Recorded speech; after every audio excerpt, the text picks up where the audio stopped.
Chapter 35. Heartache.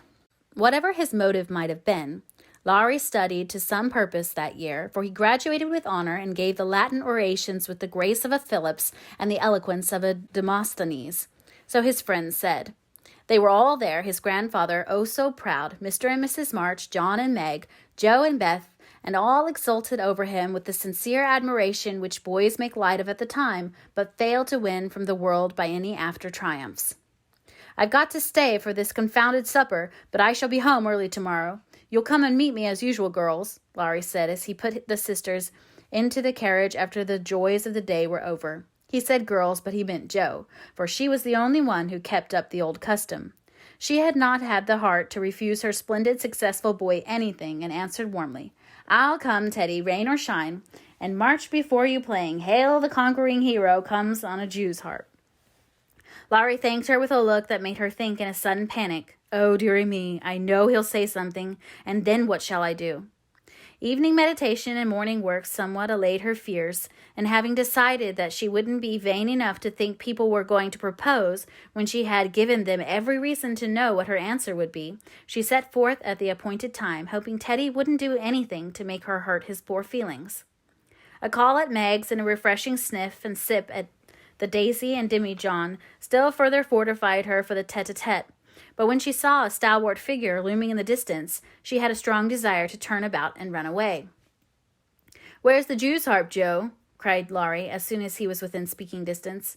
I forgot it, and Joe took heart, for that salutation could not be called lover-like. She always used to take his arm on these occasions, but now she did not, and he made no complaint, which was a bad sign, but talked on rapidly about all sorts of faraway subjects till they turned from the road into the little path that led homeward through the grove. Then he walked more slowly, suddenly lost his fine flow of language, and now and then a dreadful pause occurred. To rescue the conversation from one of the wells of silence into which it kept falling, Joe said hastily, Now you must have a good long holiday. I intend to. Something in this resolute tone made Joe look up quickly, to find him looking down at her with an expression that assured her the dreaded moment had come, and made her put out her hand with an imploring, No, Teddy, please don't. I will, and you must hear me. It's no use, Joe. We've got to have it out, and the sooner the better for both of us, he answered, getting flushed and excited all at once. Say what you like, then. I'll listen, said Joe with a desperate sort of patience. Laurie was a young lover, but he was in earnest and meant to have it out if he died in the attempt, so he plunged into the subject with characteristic impetuosity, saying in a voice that would get choky now and then, in spite of manful efforts to keep it steady. I've loved you ever since I've known you, Joe. Couldn't help it. You've been so good to me. I've tried to show it, but you wouldn't let me. Now I'm going to make you hear and give me an answer, for I can't go on so any longer. I wanted to save you this. I thought you'd understand, began Joe, finding it a great deal harder than she expected. I know you did, but the girls are so queer, you never know what they mean.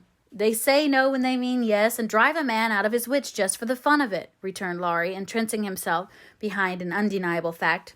I don't. I never wanted to make you care for me so, and I went away to keep you from it if I could. I thought so. It was like you, but it was no use.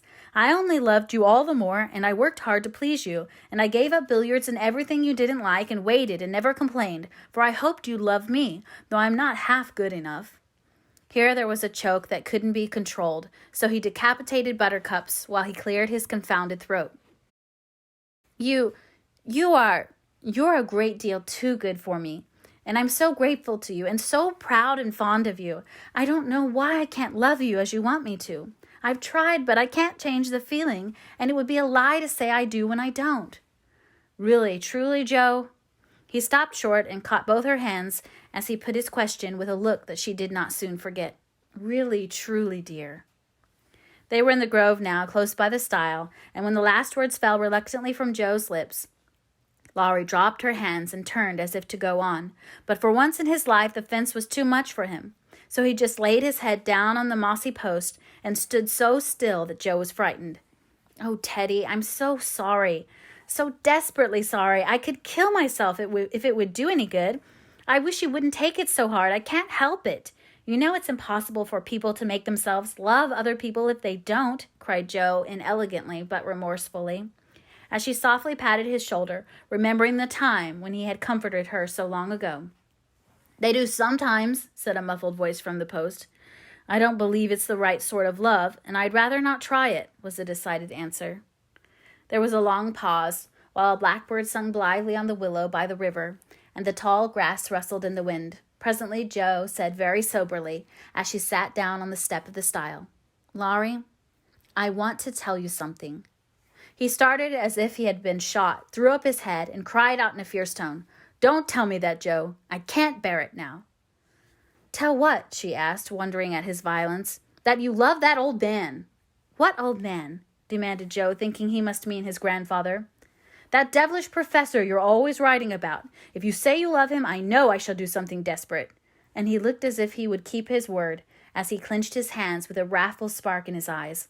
Jo wanted to laugh, but restrained herself and said warmly, for she too was getting excited with all this, "Don't swear, Teddy. He isn't old, nor anything bad, but good and kind and the best friend I've got, next to you. Pray don't fly into a passion. I want to be kind, but I know I shall get angry if you abuse my professor. I haven't the least idea of loving him or anybody else." "But you will after a while, and then what will become of me?" "You'll love someone else too, like a sensible boy, and forget all this trouble." "I can't love anyone else, and I'll never forget you, Jo. Never, never," with a stamp to emphasize his passionate words. "What shall I do with him?" sighed Jo, finding that emotions were more unmanageable than she expected. "You haven't heard what I wanted to tell you. Sit down and listen, for indeed I want to do right and make you happy," she said, hoping to soothe him with a little reason, which proved that she knew nothing about love. Seeing a ray of hope in that last speech, Laurie threw himself down on the grass at her feet, leaned his arm on the lower step of the stile, and looked up at her with an expectant face. Now that arrangement was not conducive to calm speech or clear thought on Jo's part, for how could she say hard things to her boy while he watched her with eyes full of love and longing, and lashes still wet with the bitter drop or two of her hardness of heart had wrung from him? She gently turned his head away, saying as she stroked the wavy hair which had been allowed to grow for her sake, "How touching that was, to be sure. I agree with Mother that you and I are not suited to each other, because our quick tempers and strong wills would probably make us very miserable if we were so foolish as to—" Jo paused a little over the last word, but Laurie uttered it with a rapturous expression. "Marry? No, we shouldn't. If you loved me, Jo, I should be a perfect saint, for you could make me anything you like." "No, I can't. I've tried and failed, and I won't risk our happiness by such a serious experiment. We don't agree, and we never shall, so we'll be good friends all our lives, but we won't go and do anything rash." "Yes, we will if we get the chance," muttered Laurie rebelliously. "Now do be reasonable and take a sensible view of the case," implored Jo, almost at her wits' end. "I won't be reasonable. I don't want to take what you call a sensible view. It won't help me, and it only makes it harder. I don't believe you've got any heart." "I wish I hadn't." There was a little quiver in Jo's voice, and thinking it a good omen, Laurie turned round, bringing all his persuasive powers to bear as he said, in the wheedlesome tone that had never been so dangerously wheedlesome before, "Don't disappoint us, dear. Everyone expects it. Grandpa has set his heart upon it. Your people like it, and I can't get on without you. Say you will, and let's be happy. Do." Not until months afterward did Jo understand how she had the strength of mind to hold fast to the resolution she had made when she decided that she did not love her boy and never could. It was very hard to do, but she did it, knowing that delay was both useless and cruel. "I can't say yes, truly, so I won't say it at all. You'll see that I'm right by and thank me for it," she began solemnly. "I'll be hanged if I do." And Laurie bounced up off the grass, burning with indignation at the very idea. "Yes, you will," persisted Jo. "You'll get over this after a while and find some lovely accomplished girl who will adore you and make a fine mistress for your fine house. I shouldn't. I'm homely and awkward and odd and old, and you'd be ashamed of me, and we should quarrel. We can't help it even now, you see, and I shouldn't like elegant society, and you would, and you'd hate my scribbling, and I couldn't get on without it, and we should be unhappy and wish we hadn't done it, and everything would be horrid." "Anything more?" asked Laurie, finding it hard to listen patiently to this prophetic burst. "Nothing more, except that I don't believe I shall ever marry. I'm happy as I am, and love my liberty too well to be in a hurry to give it up for any mortal man." "I know better," broke in Laurie. "You think so now, but there'll come a time when you will care for somebody, and you'll love him tremendously and live and die for him. I know you will. It's your way, and I shall have to stand by and see it." And the despairing lover cast his hat upon the ground with a gesture that would have seemed comical if his face had not been so tragic. "Yes, I will live and die for him, if he ever comes and makes me love him in spite of myself, and you must do the best you can," cried Joe, losing patience with poor Teddy. "I've done my best, but you won't be reasonable, and it's selfish of you to keep teasing for what I can't give. I shall always be fond of you, very fond indeed, as a friend, but I'll never marry you, and the sooner you believe it, the better for both of us. So now—" That speech was like gunpowder. Laurie looked at her a minute as if he did not quite know what to do with himself, then turned sharply away, saying in a desperate sort of tone, "You'll be sorry some day, Joe." "Oh, where are you going?" she cried, for his face frightened her. "To the devil," was the consoling answer. For a minute Joe's heart stood still as he swung himself down the bank toward the river, but it takes much folly, sin, or misery to send a young man to a violent death, and Laurie was not one of the weak sort who are conquered by a single failure. He had no thought of a melodramatic plunge, but some blind instinct led him to fling hat and coat into his boat and row away with all his might, making better time up the river than he had done in any race. Joe drew a long breath and unclasped her hands as she watched the poor fellow, trying to outstrip the trouble which he carried in his heart. "That will do him good, and he'll come home in such a tender, penitent state of mind that I shan't dare to see him," she said, adding as she went slowly home, feeling as if she had murdered some innocent thing and buried it under the leaves, "Now I must go and prepare Mr. Lawrence to be very kind to my poor boy. I wish he'd love Beth. Perhaps he may in time, but I begin to think I was mistaken about her. Oh, dear, how can girls like to have lovers and refuse them? I think it's dreadful." Being sure that no one could do it so well as herself, she went straight to Mr. Lawrence, told the hard story bravely, though, and then broke down, crying so dismally over her own insensibility that the kind old gentleman, though sorely disappointed, did not utter a reproach. He found it difficult to understand how any girl could help loving Laurie, and hoped he would change her mind, but he knew even better than Joe that love cannot be forced. So he shook his head sadly and resolved to carry his boy out of harm's way, for young impetuosity's parting words to Joe disturbed him more than he would confess. When Laurie came home, dead tired but quite composed, his grandfather met him as if he knew nothing, and kept up the delusion very successfully for an hour or two. But when they sat together in the twilight, the time they used to enjoy so much, it was hard work for the old man to ramble on as usual, and harder still for the young one to listen to praises of the last year's success, which to him now seemed like love's labor lost. He bore it as long as he could, then went to his piano and began to play. The windows were open, and Joe, walking in the garden with Beth, for once understood music better than her sister, for he played the Sonata Pathétique, and played it as he never did before.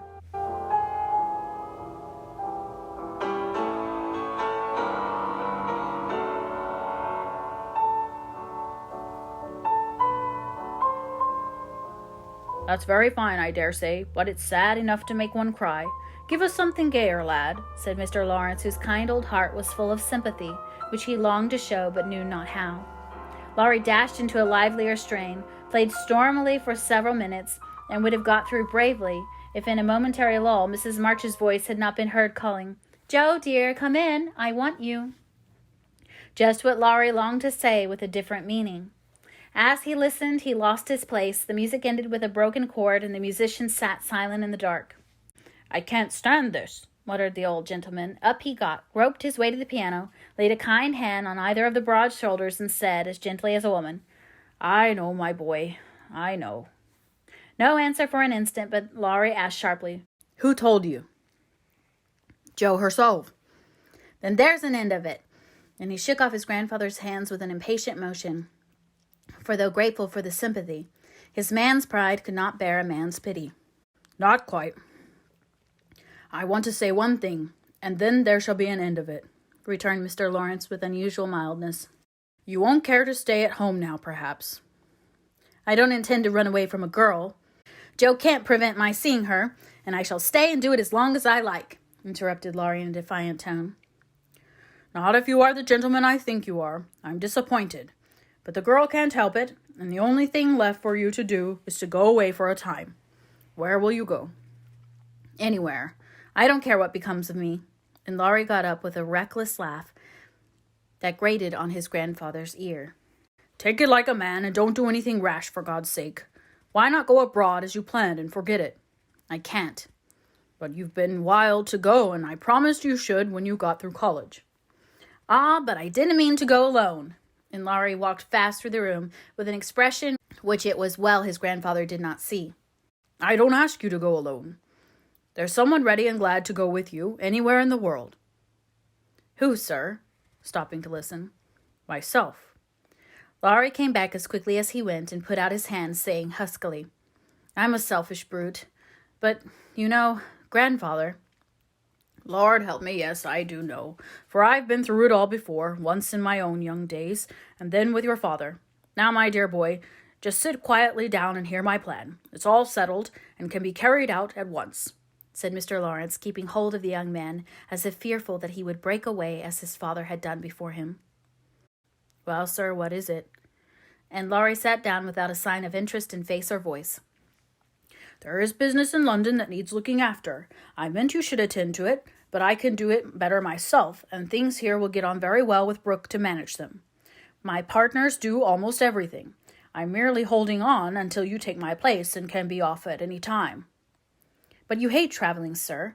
I can't ask it of you at your age, began Laurie, who was grateful for the sacrifice, but much preferred to go alone if he went at all. The old gentleman knew that perfectly well, and particularly desired to prevent it, for the mood in which he found his grandson assured him that it would not be wise to leave him to his own devices.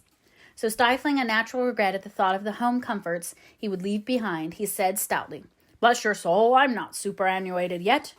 I quite enjoy the idea. It will do me good, and my old bones won't suffer, for traveling nowadays is almost as easy as sitting in a chair. A restless movement from Laurie suggested that his chair was not easy, or that he did not like the plan, and made the old man add hastily, I don't mean to be a marplot or a burden. I go because I think you'd feel happier than if I was left behind. I don't intend to gad about with you, but leave you free to go where you like, while I amuse myself in my own way. I've friends in London and Paris, and would like to visit them. Meantime, you can go to Italy, Germany, Switzerland, where you will, and enjoy pictures, music, scenery, and adventures to your heart's content. Now Laurie felt just then that his heart was entirely broken, and the world a howling wilderness. But at the sound of certain words which the old gentleman artfully introduced into his closing sentence, the broken heart gave an unexpected leap, and a green oasis or two suddenly appeared in the howling wilderness. He sighed, and then, in a spiritless tone, Just as you like, sir. It doesn't matter where I go or what I do. It does to me. Remember that, my lad. I give you entire liberty, but I trust you to make an honest use of it. Promise me that, Laurie. Anything you like, sir.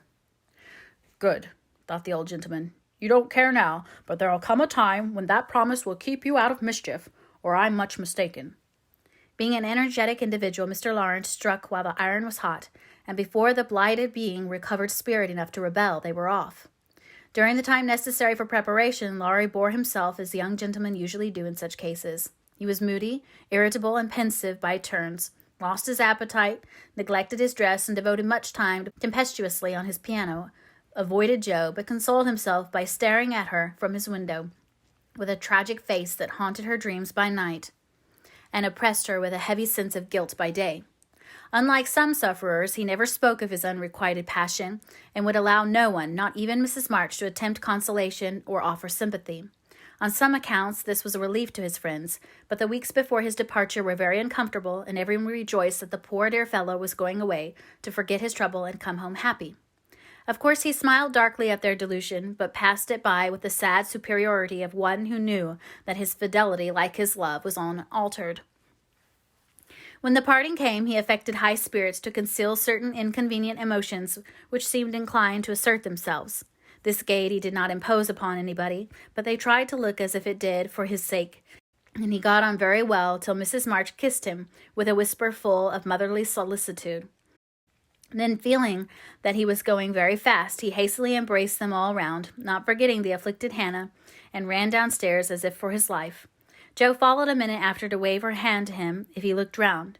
He did look round, came back, put his arm about her as she stood on the step above him, and looked up her with a face that made his short appeal eloquent and pathetic. Oh, Jo, can't you? Teddy, dear, I wish I could. That was all, except a little pause. Then Laurie straightened himself up, said, It's all right, never mind, and went away without another word. Ah, but it wasn't all right, and Jo did mind, For while the curly head lay on her arm a minute after her hard answer, she felt as if she had stabbed her dearest friend. And when he left her without a look behind him, she knew that the boy Laurie never would come home again.